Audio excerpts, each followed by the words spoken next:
Let's take a look at Monday, starting off week 5 with 8 games on. Michael Bolton. Thanks, Josh. It's Michael Bolton here, and it's time for another episode of the Locked On Fantasy Basketball Podcast. Let's get to it. Let's get to it, indeed. You are Locked On Fantasy, your daily NBA fantasy podcast. Part of the Locked On Podcast Network, your team every day. Hello and welcome to the Locked On Fantasy Basketball Podcast, brought to you by Basketball Monster. My name is Josh Lloyd, and according to research, we only have 6 billion years of energy left in the sun. I'm also the lead fantasy analyst at basketballmonster.com, and you can find me on Twitter, as always, at redrock_bball, on Blue Sky at joshloyd.bsky.social, on TikTok at redrock_bball, and on Instagram at Locked On Fantasy Basketball. What was I going to say? I don't remember. Oh yeah, today's episode is brought to you by FanDuel. Start the season with a big return on FanDuel. Get yourself $150 in bonus bets if you win your first $5 bet, and also double bang. Thumb up the video, comment, and then go listen on the audio side as well. We're talking about Monday in the NBA. We have got the 8 games on, like I said, so let's look at what we're doing. This is the beginning of week 5, an all-stream week. Every day is lowish volume. We should be able to stream every single day. So looking how many ads you've got, creating a system, a schedule, trying to get the most in that you can, while also paying attention to some long-term value is the way that we want to hit this week. We'll start off with the first game of the day, and a lot of these games on Monday involve teams playing on Sunday. There's a lot of back-to-back action that is going on Monday for whatever reason the schedule makers decided. Bulls-Pistons, both of these teams play on Sunday. What am I streaming? Schedule-wise, it's Monday, Wednesday, Friday, Saturday for Chicago into a 3-game week 6, and Detroit is Monday, Thursday, Saturday into 4 games. Who's out? Lonzo's out. Asar Thompson's out. Bobby Clintman's out. Tim Hardaway is out on Sunday. I'll put that he's questionable for Monday, but if he is out, we just get more Leaky Beasley in there. Stream-wise, probably Jalen Smith in Chicago. Now, that's going to depend whether Pat Williams or Ayo Dosunmu are available. And if Williams and Dosunmu are available, we stream them. Otherwise, we go to Smith. And then Detroit, if Hardaway is available, we stream him. Or if he's playing. Otherwise, we go to Leaky Beasley. And then it's probably down to like Fontecchio, Ron Holland, or Alf Stewart. Again, depending on availabilities. The second game of the day, we're looking at the Philadelphia 76ers taking on the Miami Heat. Miami is playing on Sunday, back-to-back for them. Philadelphia has a Monday, Wednesday, Friday, Sunday, and then they have another 2-game week. They had a 2-game week in week 2 and another 2-game week in week 6. Miami goes Monday, Thursday, Saturday. Actually, that's not true. They don't go Monday, Thursday, Saturday. Miami's got that terrible schedule this week. What am I talking about? Miami's got the 2-game week where they play Monday and Sunday. So, yeah, terrible week for Miami. Monday, Sunday, into 4 games the week after. Injury-wise, I'm guessing that Tyrese Maxey remains out. Jimmy Butler is out on Sunday. So I'll put him questionable for Monday. That's 3 consecutive games missed for all business contract year Jimmy Butler. Jared McCain is someone we want to watch his last few games, and I broke him down pretty extensively on the waiver wire show earlier today. His last few games have been awesome. He's been unbelievably good. You roster him and he's starting over Kelly Oubre. Just don't expect it to hold, and that's okay. We just see where it goes. We like what we're getting, and then we'll go from there and move on if need be at a later date. The stream options, well, it's McCain if he's there. Otherwise, you look at a Caleb Martin. It was interesting last game we saw Gershon Yabusele take the backup role over Andre Drummond. Don't know if that's going to hold or not. And we also saw Eric Gordon back in the rotation. So just paying attention to how some of those sort of things work for Philadelphia. Jaime Jaquez is probably the Miami stream. Hayward Highsmith would be one behind him as well. And then they run through that mishmash of Richardson and Burks and Alec Burks and those sort of players. Kevin Love, even in a low-minute starting role, has had some moments of production, but very hard to rely upon. Wizards and the Knicks. That's the third game of the day. Both of these teams also are playing on Sunday. Washington goes Monday, Friday, Sunday into 3 games the week after. The Knicks are Monday, Wednesday, Saturday into 4 games in week 6. Achua will be out. Mitchell Robinson's out. Karl Anthony Towns and Juice McBride are both game time decisions for Sunday. So whether they play or not Sunday, I'm not sure. But I would say that makes them a fairly likely chance of being at least questionable on Monday. In terms of stream guys, Malcolm Brogdon is set to return on Sunday, and I just don't know what the role is going to be. What I do know is that he is not in the starting lineup on Sunday, but we will see. Maybe he's a streamer. Otherwise, it's Corey Kispert and Keyshawn George as options there. For the Knicks, I'm going to put Ariel Hukporti on there, just so, again, that name is on your radar. But if Towns plays, we can pretty much ignore him. But if Towns is out, Hukporti would be the guy that I would look at over Jericho Sims. The fourth game is the Pacers. They're going into Toronto to take on the Toronto Raptors. Who else would play in Canada?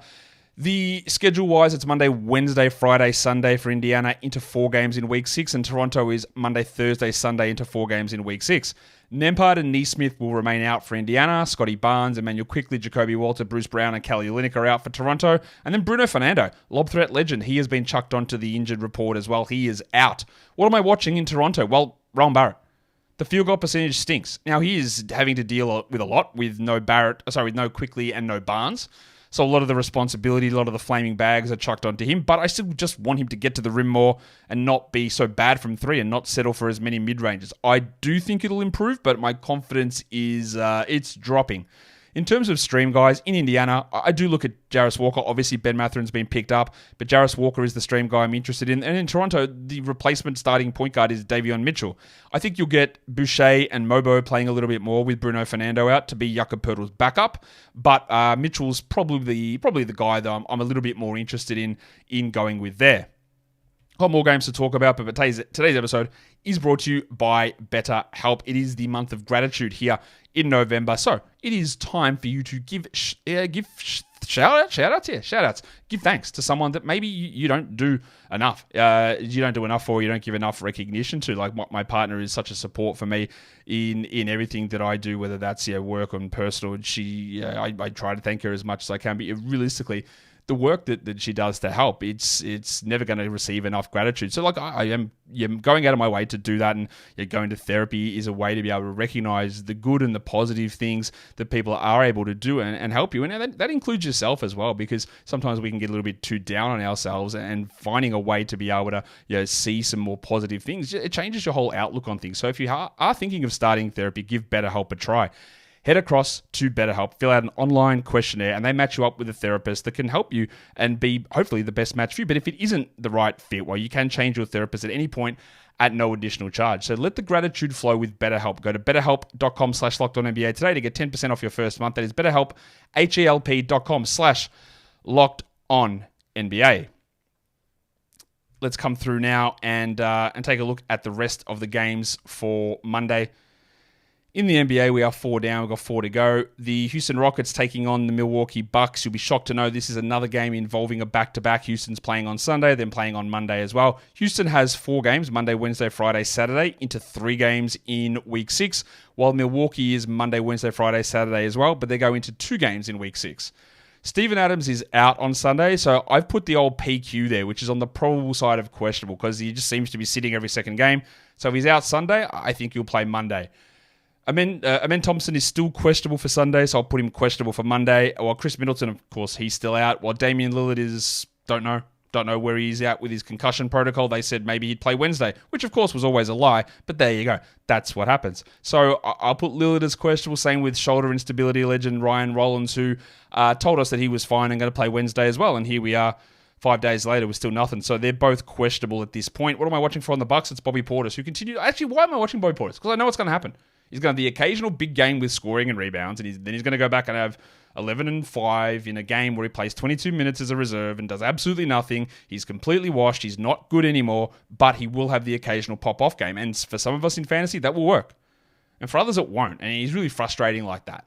In terms of stream guys, probably Dylan Brooks in Houston would be the guy I'd go for. And same with the artist formerly known as Taurean Prince. He's on a real hot streak. Although, if Damian Lillard does play, I'll be less interested in Prince because he'll just be out there floating around doing nothing. And then maybe we look at like an Andre Jackson. Although the Andre Jackson, Gary Trent, AJ Green triumvirate, I feel like Glenn Rivers is going to mix and match a lot.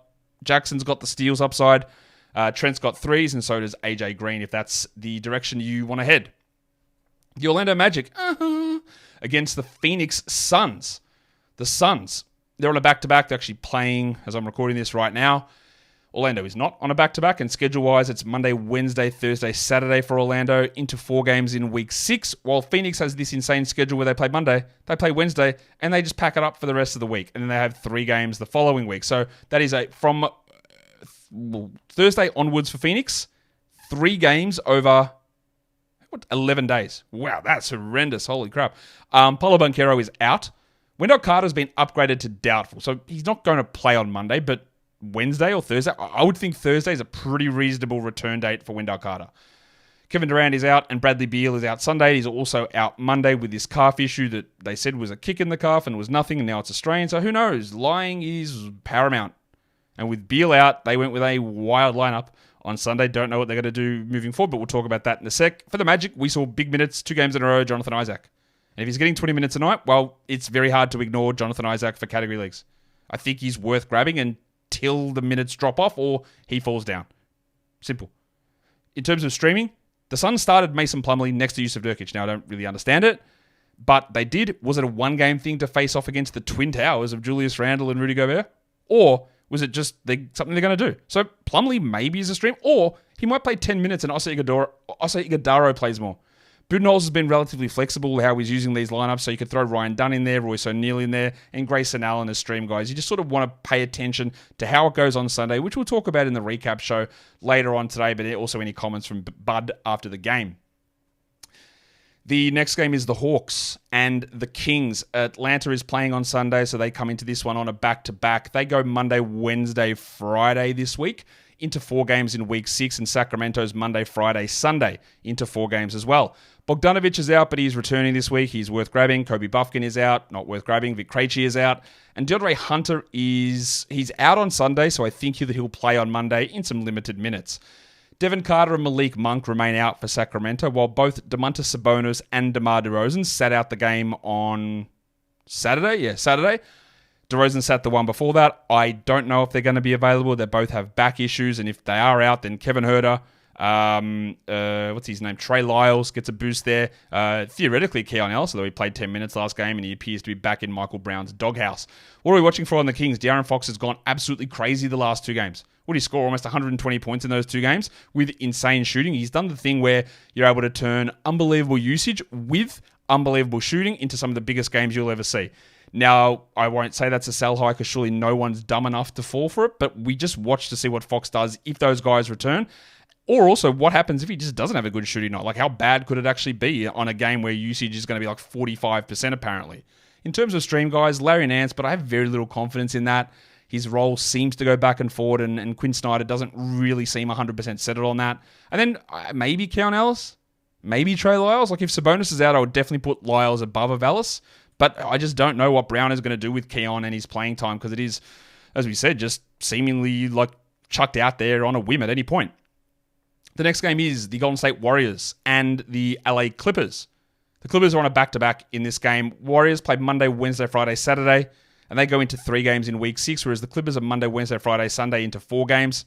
Melton's going to be out, but we also got Steph Curry appearing on the injury report with a questionable tag. Same with Kevon Looney and Lindy Waters. So some real stuff could be happening there with Golden State, especially if Steph is out, obviously. Kawhi is out for the Clippers, but Mo Bamba is available to play on Sunday. So I'm just going to guess if Bamba does play Sunday, that given the fact that he hasn't played at all this season, that he will sit on Monday to rest his injured knee. Podziemski's the one we want to watch in Golden State, because if Steph is out, we're definitely grabbing him. In fact, just grab him now and see what happens if Steph misses or not. But we need to see what his role is with or without Steph. In terms of other streams, well, Podziemski's the guy there. Maybe it's Moody, maybe it's Waters, but Kyle Anderson also seems like a guy that I'd be somewhat interested in if Steph is out, because he does pick up some of the playmaking responsibility in the second unit. While for the Clippers, if Chris Dunn has already been picked up, you can consider it Derek Jones, even though he's relatively up and down in terms of that overall production, as we've seen through every single game of Derek Jones's career. I'm going to come back with some chunky stuff, and we're going to come back with some schedule or some streaming options for the day. But today's episode is brought to you by FanDuel Sportsbook. Get the season started or get ready to tackle all the NFL action with FanDuel, America's #1 sportsbook. Right now, new customers can get $150 in bonus bets if you win that first $5 bet. The FanDuel Sportsbook app gives you everything that you need to place those live bets on the NFL all in one place. So in the middle of the game, you get a hunch, you see something going on, you want to go and check out live stats, they're there. Same place that you would look at the bets. You want to check the game by game, the play by play, it's there in that same spot, on the app. So go to FanDuel.com to get started and give you $150 in bonus bets if you win your first $5 bet. That is FanDuel.com. Never waste a hunch and make every moment more with FanDuel, an official sportsbook partner of the NFL. And don't forget to gamble responsibly. Let's take a look now at some schedule plays. There's no back-to-backs Monday, Tuesday. I think we're aware of that. Heading into the NBA Cup, that'll be the case for a little bit of time. So let's get in here and just take a look at the chunks, the Monday to Friday chunks. Who's got 3 games in 5 nights in this period of time? Well, the 2 I'm looking at there are Patrick Williams and Ayo Dosunmu for Chicago. I look at Chris Dunn with the Clippers, and then the Magic have actually 3 games in 4 nights. So Kentavious Caldwell-Pope, Goga Bitadze if he's not rostered, and Mo Wagner are going to be options for you with those 3 games in 4 nights to begin this week. And then in Indiana as well, 3 games in 5 for them. Jarris Walker just getting his little bits and pieces of playing time, putting up some interesting defensive numbers, makes him someone to consider just for a little bit of bulk volume there. If now we go, and we do go into this right now, we look at some streaming options for the day on Monday. Remember, this week is a very stream-heavy day. The stream of the day, I am going with Davion Mitchell. It's a little controversial. Maybe he's a 15-point guy. Maybe he's a 10-assist guy. Maybe he's a 2 steals guy. Maybe that all comes together. But what I do know, he's got 30 minutes as a starting point guard. And you're playing against an up-tempo Pacers team with bad defense. I think that helps as well. He's terrible. Don't get me wrong. But the opportunity to put up some interesting stats is there. For 12-teamers, I'll go with John Isaac. For 14-teamers, I'll go with Jarris Walker. And for 16-teamers, I'm going to go with starting legend Haywood Highsmith. Using the Yahoo 45% roster barrier for Yahoo points, I'm going to go with Goga Bitadze there. He's at like 27, I think. And then ESPN points leagues will go with Goga Bitadze as well. Let's go through our stream lists now. For 10-teamers, you know how to do this. You just start at the top of this list no matter what league you're in, see who's available and go from there. But all of these guys using our advanced roster metric on Basketball Monster are 65% rostered or below. Davion Mitchell, Chris Dunn, his LA twin, John Isaac, Jarris Walker, Kentavious Caldwell-Pope, and Jaime Jaquez in Miami. If we go now to 12-teamers, which is less than 45% rostered, we go to Haywood Highsmith, Caleb Martin, Andre Jackson Jr. You could throw DeLon Wright in there if Damian Lillard is out. Timothy John McConnell, John Mobo with Bruno Fernando out. Grayson Allen in Phoenix. And then for deeper leagues, Mason Plumlee. If they start him, he'd bump that a little bit higher up the board as well. Kyle Lowry, the artist formerly known as Taurean Prince, who would also bump up if Lillard is out. Derek Jones Jr., Ryan Dunn, and Obert Toppin. For points leagues, for Yahoo points leagues, who are the stream options that we're looking at there? Bitadze, Davion, Patrick Williams, Jaime Jaquez, Ayo Dosunmu, and Jonathan Isaac. And lastly, we're going to hit ESPN points leagues, and it's a pretty similar list. It's Goga, it's Davion, it's Pat Williams, it's Dosunmu, it's Kristaps Dunn, that's not his name, just Chris Dunn, and Kevin Huerter. I think it's James, is it? No, it's James Christian Middleton. What is Chris Dunn's name? Anyway, that doesn't really matter. Kevin Huerter is the last one on the ESPN Points League stream. We are done with the show. That I wanted to get this one out quickly because the time was running low. So there you go. Hit the thumb on the show. Subscribe. Double bang. Audio, video. Guys, we are done here. Thank you so much for listening, everyone. See ya.